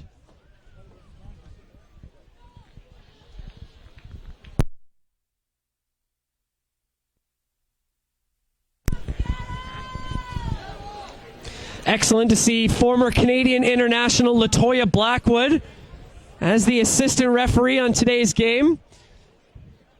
Been refereeing plenty of fixtures in the BC Premier League recently. Awkward line out there, but it's won by Cam Polson. Wrap tackle just inside the 22-meter line now. Tide defending well here. Plenty of numbers. High tackle. Referee saying play on. Sema on the outside. One man to beat, but the touch flag comes up. We're going to come back for the high tackle. The advantage in favor of the Seawolves.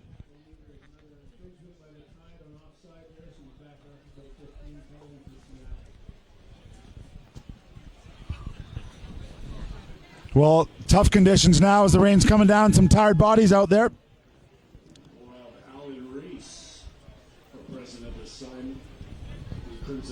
Chosen a scrum the Seawolves have, so again indicating that it is a preseason game, trying to work their combinations here.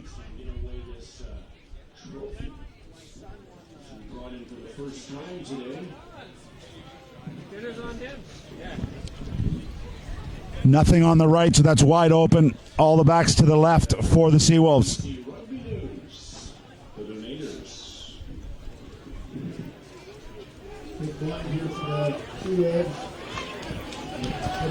Well, different story from the first half.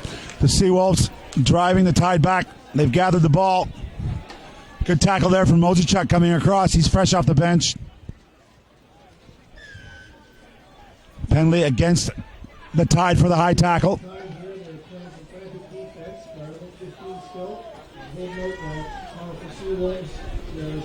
Referee's going to have a little chat here, and the Seawolves are going to choose another scrum. Definitely a game between half. The Seawolves have chosen a scrum. Yeah, the scrum in the first half, as you hear the stadium announcer Tommy Woods alluding to, the scrum is vastly improved in the second half for the Seawolves.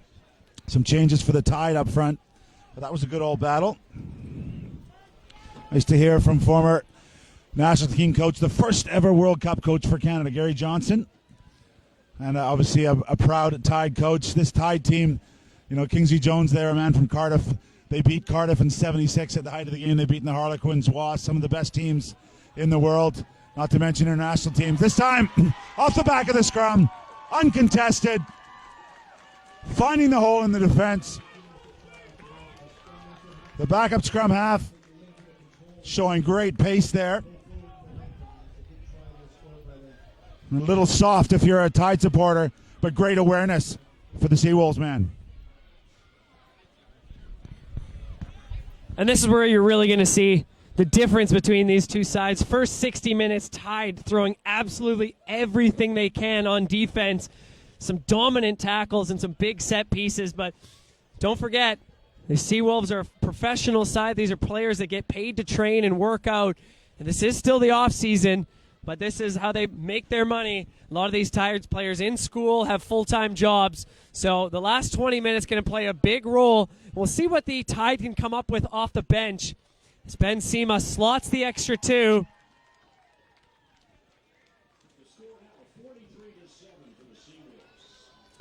Hearing from the PA announcer that the score is 43-7 in favor of the Seawolves. I believe one of our online listeners had a 41-7 as a prediction. Not bad. Let's see if the Tide can get another one. They ended the first half with a try. Can they end the second half here? The kick goes long. Again, wet conditions here at City Center Park. Ooh, Mojichuk pressuring, not able to get the block in. And the wind is also picked up. You see that touch flag on the far side. It's going from left to right on your screens.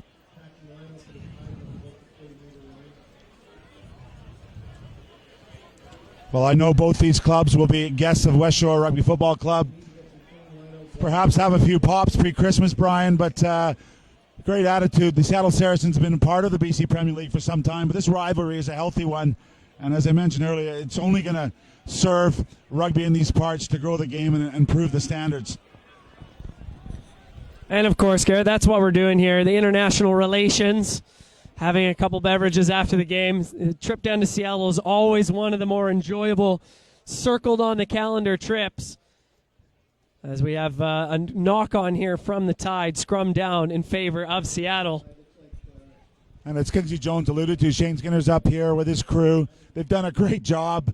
Great marketing, great taking care of the fans. I know they addressed some fan issues at their stadium, but credit him for taking the initiative to bring the side up here. I know they've got another preseason game in San Francisco before they start their MLR campaign. Obviously, the West Coast teams hosting a lot of those games, and the Southern teams, where the Northeastern teams don't have the weather conditions in January, February to be able to host. So really exciting times for the MLR.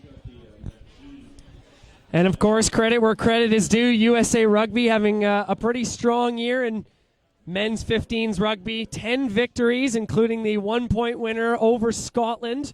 First ever victory over the Scottish side. Switch ball back inside. Tackle coming in from Crosby Stewart here. Oh, stepping out of 1, stepping out of 2. The big don't argue and crawling forward. Good line speed from the Tide. Some changes now on the field. That ball spilled again. And finally again by the Tide. So no advantage. Referee Chris Asmus there. Let's give him credit in the lime jersey. He's obviously had some experience in the MLR last year and has had some time on the World 7 Series. Worked hard out there in tough conditions, you know, and credit him. It's been about the players. It's been about the battle tonight, and that's all you're looking for from a referee. He works closely with the British Columbia referees. So, Tide put in. The scrums have been fairly clean, as you mentioned. The Seawolves have been dominant as they come through here with good power. But the Tide almost get it away. It's knocked forward. We'll have another scrum. Under all sorts of pressure there. You can see the Seawolves pack and Suniula coming in, giving a little tap on the head to some of his boys, saying, well done. Always difficult to get that big of a shove in the 60, 70, 75th minute. That's good to see, Brian. I was involved in the early days of professional rugby in Europe and in the UK. And the clubs that did well in the early years of the professional league were those with a strong culture, those who had a buy-in from their players. It wasn't about the individuals, it's about a club, something bigger. And you see that with the Seattle team. They're willing to die for each other, put their bodies on the line, and that kind of support. Suniala for some scrummaging forwards. That's important, and that's indicative of a club that's ready to play together and go in the trenches together.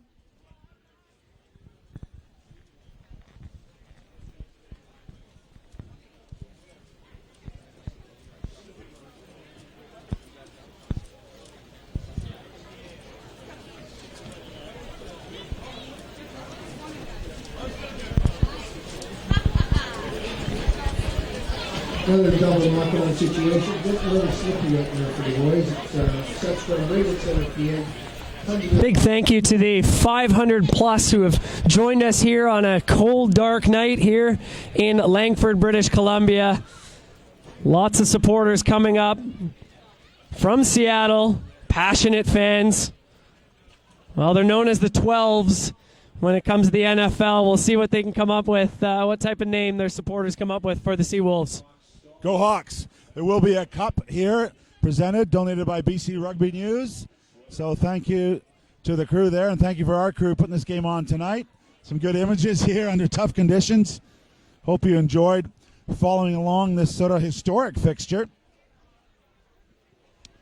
Seawolves still looking for more points. 43 points to 7, the current score line. Pops out the side, but well gathered at the back. Slow ball. Again, a mishandling cue. Play on, said the ref. He missed it.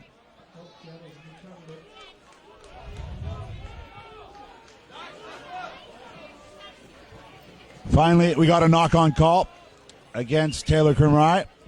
Well, just the dying minutes here.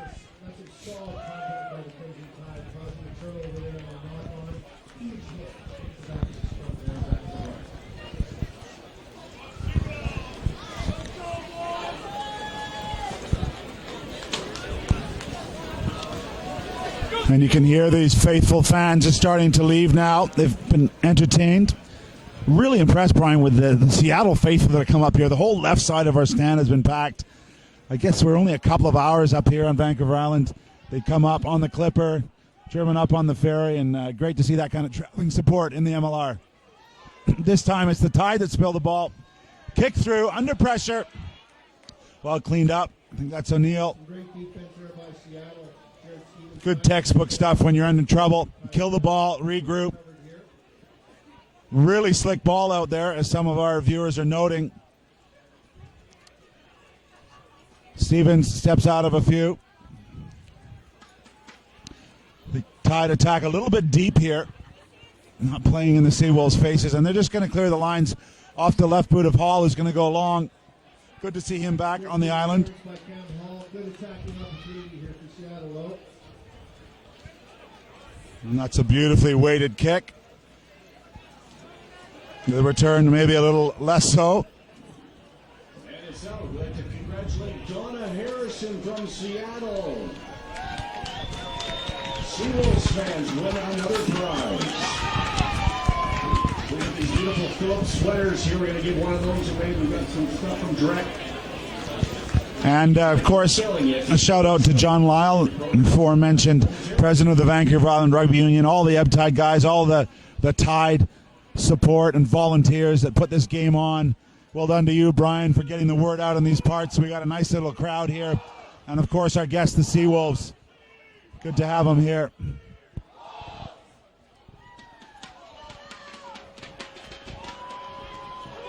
So here it is, the final statement. It's the Seawolves pounding at the line. 7 meters out now.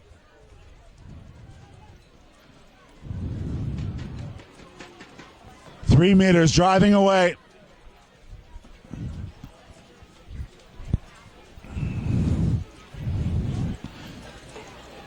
Crimson Tide putting their bodies on the line, chopping away. Tackle after tackle. Now the big man goes for it. He's just a meter short.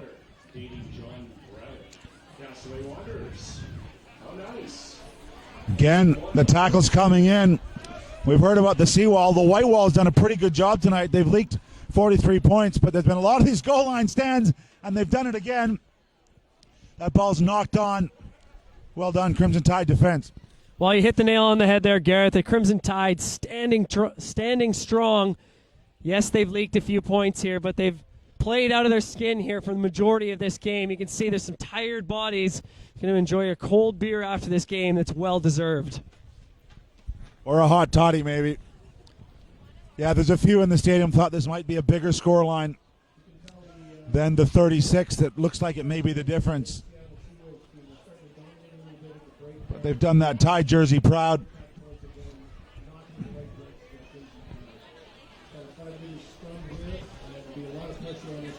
throw for this one. I think we may be into the final play of the game. That one gets wheeled violently. They try to clean it up at the back, and they do. They stay in field well. Gusting wind now and rain. And ball's been lost, so Seawolves looking for the last score. Flipped out the back. Seema's got it with some space. On his toes. Looping around.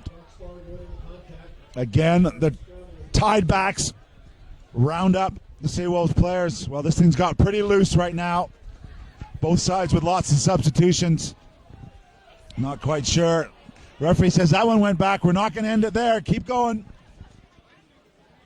A hint of numbers outside Suniali. He gives the short ball. It was forward.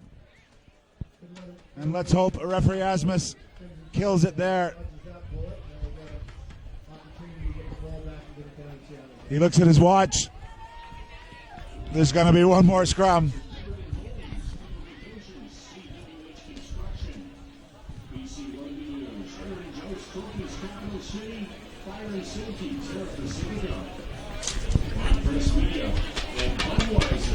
Choice for today's game, and Thunder Rugby, PPPC, Penny Blue, Thinking Company, and NZ Builders Limited, and Bouchard Farms. Thank you. Likely one last set piece for these two sides. Big shove coming in from the Seawolves. Tackle just outside the 22, driving close towards that touch line. Hayden Evans smashing forward. Crosby Stewart slotting into the scrum half position. Here's Hall. Was that an excellent game so far here today? Mosey Chuck gathers that one up. Here's Braddock. Wrapped up awkwardly. Spills that ball forward. Advantage now here for the Seawolves. Attacking platform here, two looping passes. Here's Ben Sema. Big body here on this near side. Good tackle coming from Nabil Imtiaz. Referee looking at his watch, says we still have time.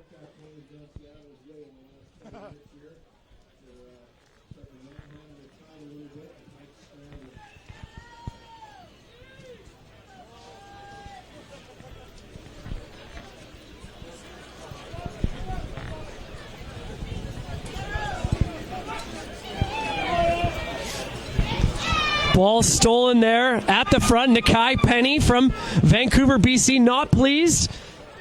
Says he was touched in the air. Here's the big man, hard to bring down. Got that throw bouncing in the contact, and the try is scored. Well, that's Vili Tolatau. As they go back, they do have a man down after the play. Tolatau, talk about this league serving the national team cause. Through all the stats that were produced out of the MLR last year, they saw his work rate, they saw the ground he covered, and the Eagles took a chance on him, and he got his first cap just by how much ground he covers, and because he was seen in these MLR games, it transformed his rugby future. He's now a fully capped Eagle. He showed his talent there on his high stepping. And good to see the injured man back up on his feet. So, a chance to make it 50. Sema with the conversion. Definitely one of the rookie of the years for sure for the Seattle team. And by the way, he's got great hair.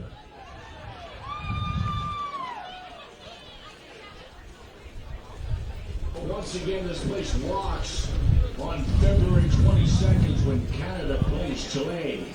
And on March 1st when Canada takes on Argentina here at the stadium. Well, Ben Sema, not for the first time, looking to put a little tiny dagger into Canada at 48 points to 3. Oh, he pulls it mercifully. So 48 points to 7. The Seattle Seawolves victorious over the Victoria Crimson Tide. Well, a fantastic outing from these two sides. Congratulations. The Crimson Tide only having 3 training sessions leading into this game. And the Seattle Seawolves, they're champions for a reason. Stay tuned, folks. We're going to have a trophy presentation in just a minute on this live stream. Big thanks to BC Rugby News for making this happen. Hoping to see this contest happen a few more times. Hoping somebody with some deep pockets can step up and we can bring an MLR franchise to either Vancouver or Victoria. As you see, there's definitely an appetite for it. The MLR is going to grow, and rugby in North America certainly is going to follow suit with that. These two sides playing an excellent contest here. Final score 48-7. My name is Brian Kelly. Beside World Rugby Hall of Famer Gareth Reese. Been pretty fun contest here on Saturday night. Thanking you for tuning in. I think I saw Kelowna, Hawaii, Panama, England, Fiji. People tuning in from all around the globe. One of the beauty aspects about the game of rugby, how global it is. And that's what it's all about here. These two sides shaking hands, saying well done. Off to have a plate of food together. That's what it's all about, folks.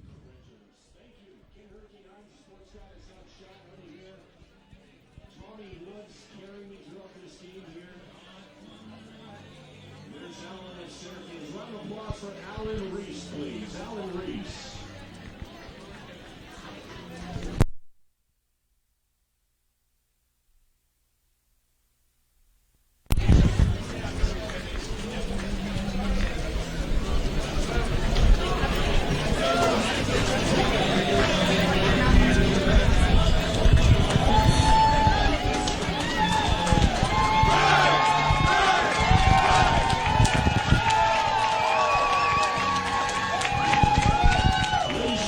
Seattle Seawolves.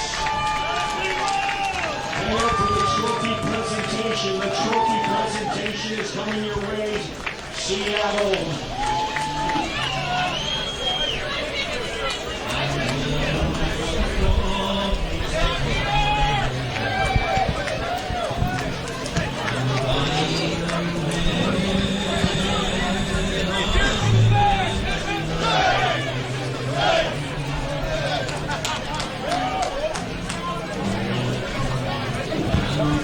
Kingsley Jones with the Canadian national team will give away the trophy with Alan Reese.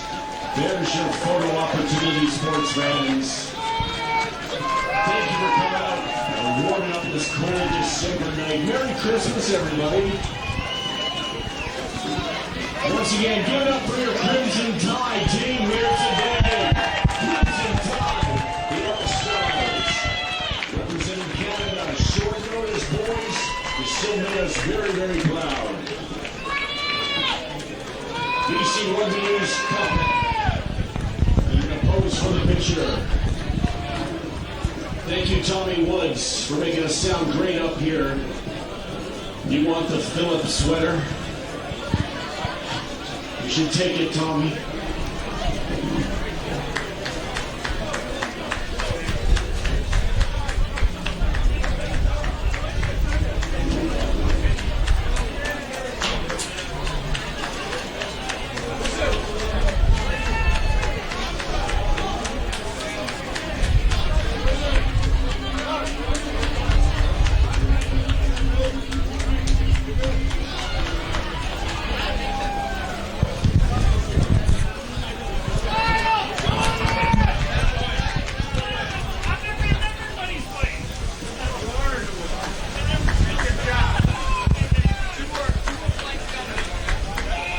Great job. One of the best things I've ever witnessed there was the promoters after the game. Go for a couple of great boys and have some fun, man. Gentlemen, playing the most manliest game in the world.